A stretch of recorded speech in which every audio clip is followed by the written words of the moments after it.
To share a few words on the important role of faith-based organizations in combating domestic violence, please welcome Pastor Joy Johnson Green and Mr. Azeez Ola-Ojetola.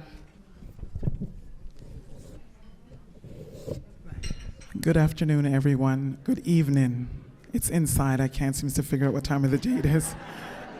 I'm just so thrilled to be here tonight to witness this auspicious occasion. When Mama D came and said that she was going to start this, I said, I'm with you.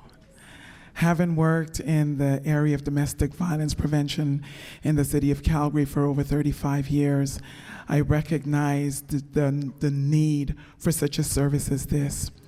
Oftentimes, women may reach out into the community, and if they want space at a shelter, quite often there are no spaces, although shelters offer more than just residential places. But there is such a demand. This is the silent pandemic. Domestic violence is a pandemic that does not have a vaccine. And the only vaccine that it has, it's you and I that are here tonight that's going to open our mouth, throw our head backs, and do something about it. As domestic violence, thank you, is something that occurs in all faith community. And having been very active in the faith community and now pastor in Showers of Blessing, I often receive calls from pastors who say, Joy, I just don't know what to do about this. I don't know what to say. I don't know where to turn. I don't know what I should do. But I am hopeful that the faith community, recognizing that domestic violence is in their pews, are going to address this, not just only for the women and the children, but for our brothers, for our fathers, for our uncles. And I believe that the people of God are not disposable. I believe that people have the opportunity and the will to change and to make changes in their lives. And so I am so very thrilled to be a part of this that is happening right now. I told Andrea, she says, you're an expert. I said, I am not an expert. I'm just learning. And I'm just fortunate enough to have been given the privilege to walk along some very strong women who have made some changes in their lives. And so we know that within all faith community, this is an issue that has been addressed. But even with the birth of Ruth House, I am even more so encouraged that we will begin to address this problem, and not just begin, but continue to address this problem in a way that will strengthen the family and keep the victims of this safe. So thank you very much for being here, and God bless you. Thank you. Thank you. The Honorable Minister and the President of the Nigerian community and all the past presidents and the President of Yoruba and other socio-cultural organizations. Ladies and gentlemen, good evening, and Lady D, thank you so much for inviting me. When I was invited to this occasion, and she called me, and I said, what's it for? And when she said to me, this is the program, this is the intention, and I said, excellent. I will create time to make sure I'm there. Thank you so much. I really appreciate. I've heard a lot this evening, and I'm not going to repeat what all of you have heard.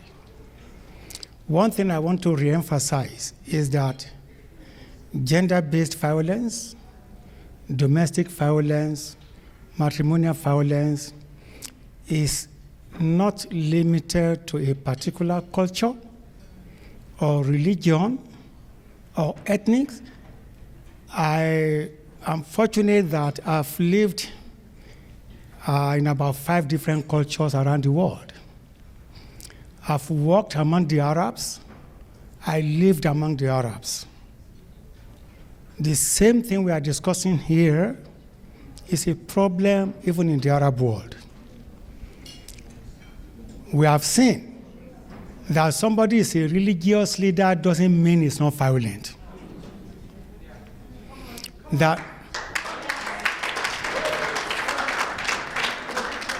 So it cuts across religion, whether a Muslim leader or a Christian leader. So that is a weakness in man, not a weakness in the religion.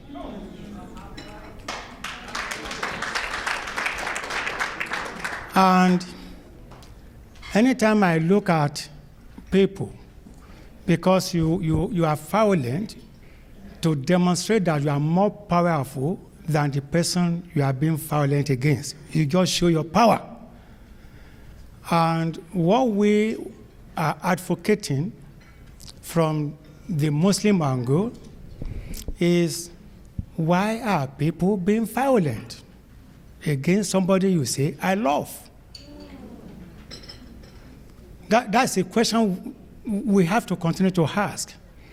And one thing that I've realized is that when people are unable to control their emotion, the anger, then they release, they become violent. Unintentionally, some husbands have killed their wives, and they regret their action later. Some have injured, some have maimed. So what I want to appeal to this Ruth's house is, I commend your efforts. Please let us design a particular program to be on the proactive side. Yes. And because of our focus on the Africans, Africans don't like sharing their bad side of their life. And that is where the challenge is. I don't have the answer to the problem, but I know that you have a lot of resources. How to break into the heart of an African is a challenge. When somebody, an African man, has lost his job for 6 months, you see him on the road. Hi, Mike, how are you? I'm fine. I understand that they are doing retrenchment in your office, organization. Are you affected? No, I'm good. But he has lost his job for 6 months. And that's it. It is just by nature. Africans are so secretive. They don't want to share their headache. An African went to see a doctor.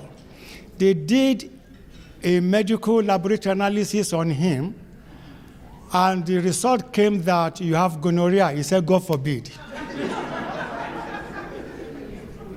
All right. So once again, I thank you so much for this opportunity.